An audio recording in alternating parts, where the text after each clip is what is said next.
SR93 Box, I'm back with a quick video. This is basically my thoughts on UK fighters, man. There's a lot of times, look, there's a lot of great Mexican fighters and people pay tribute to them. There's a lot of great American fighters, great fighters from Puerto Rico, great fighters from different parts of the world, and people pay tribute to that. But a lot of times, the UK fighters, I feel like, don't get the amount of credit that, not every UK fighter, but I feel like UK on the whole, in terms of how much boxing talent that we've produced, doesn't get enough credit, I feel. I mean, think about it. Like, let's pay some tribute of some UK fighters. You can hate all you want. Some of my favorite fighters are outside the UK. Danny Garcia, Adrian Broner, Deontay Wilder. There's a lot of good, Terence Crawford. There's many good fighters outside America that I like a lot. But I feel like I need to pay some tribute to some UK fighters, even though I'm from the UK, and I do feel proud, man. I do feel proud, and I always support my UK fighters. Yeah, I do talk shit about some of them, but at the same time, I do support my UK fighters. I'm not biased. That's the reason I talk shit. And if they're doing some fuck shit, I will call them out. But either way, yeah. We got Kell Brook. Yeah, Kell Brook, he fights bums a lot. But he fights bums, and I talked a lot of shit about him, and I have no regrets. I still talk shit about him if he keeps doing some fuck shit. He needs to fight Errol Spence. But is Kell Brook, yo. Kell Brook, when it comes to talent in the ring, is phenomenal. Phenomenal. You name me one welterweight outside the UK that has a better jab than Kell Brook currently. You name me one welterweight in the UK that has that type of footwork. Kell Brook has one of the best footworks in boxing. You name me one welterweight outside the UK right now that's as complete as Kell Brook. Kell Brook has every tool and every ability that you need. Right hand, jab, uppercut, footwork, head movement. He has decent head movement as well. He has good. He's good overall. Kell Brook's a phenomenal fighter. He beat Shawn Porter in your own backyard. I mean, no disrespect to American fans, but damn, man, you gotta give him credit for in the ring. He beat Shawn Porter in his own backyard. He landed more punches, more clean punches. Shawn Porter was manhandled in a way. Right? Shawn Porter went on there thinking he can rough him up and things like that, but Kell Brook was strong enough to kind of keep him off. Kell Brook did a job on Golovkin, man. Look at that guy, the most feared man in boxing. He stepped up. And Golovkin almost got knocked the fuck out. I remember both of Golovkin's feet was off the ground when he got hit by Kell Brook's uppercut. Man, Kell Brook is not the only one. We got Amir Khan as well.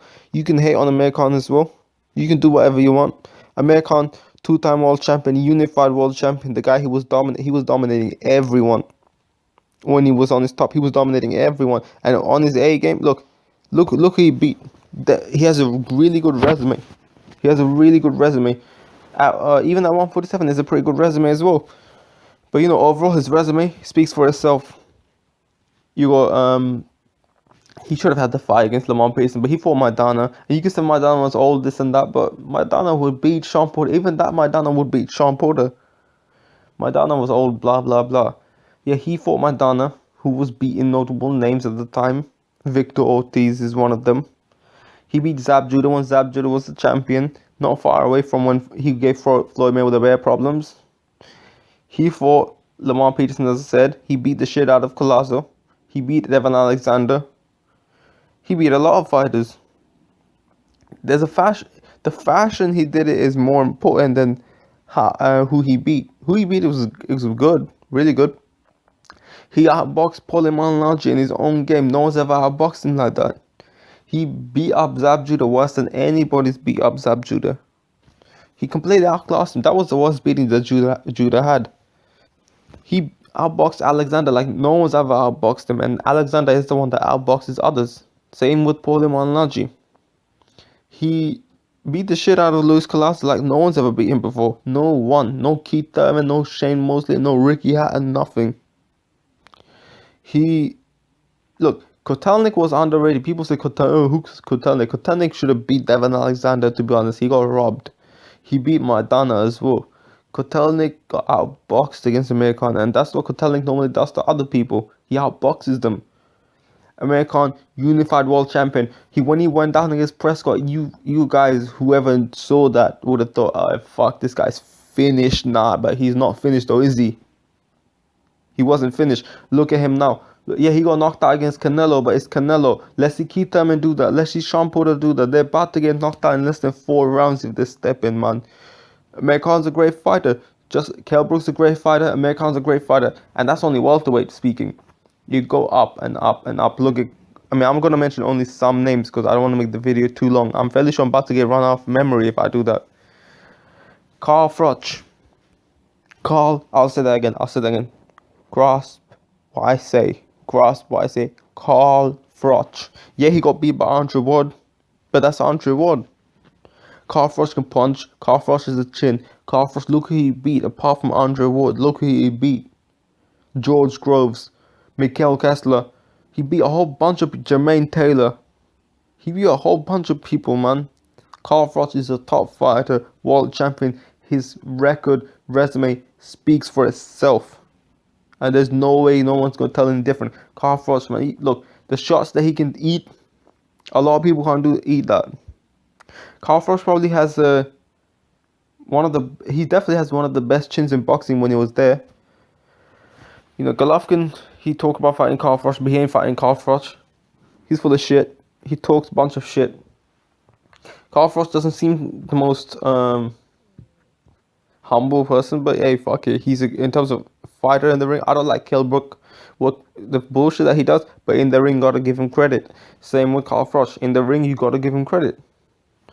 There's George Groves, James Degale. Look at these fighters, man. They're not, I don't think George Groves is that up there. He has the physical attributes to be up there, but the skill, something missing. But either way, he's a top fighter, right? He gave a very tough fight to Badu Jack. You got James Degale, top fighter, top fighter, right? From the UK, both from the UK, man. UK boxing is through the roof, man. People say UK full of bomb. Nah, fuck that, man. UK boxing is through the roof. Welterweight, 2 of the best welterweight is in the UK.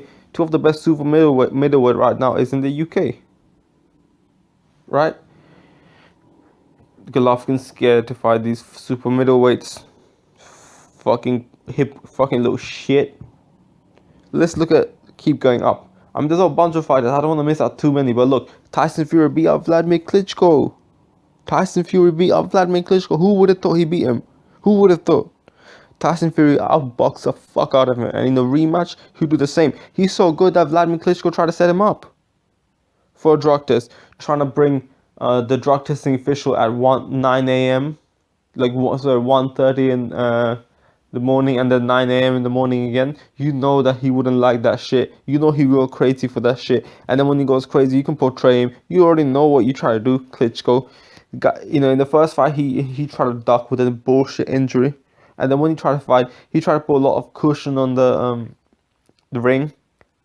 Klitschko's full of shit. Klitschko's supporting the so-called separatist revolution. Not separatist.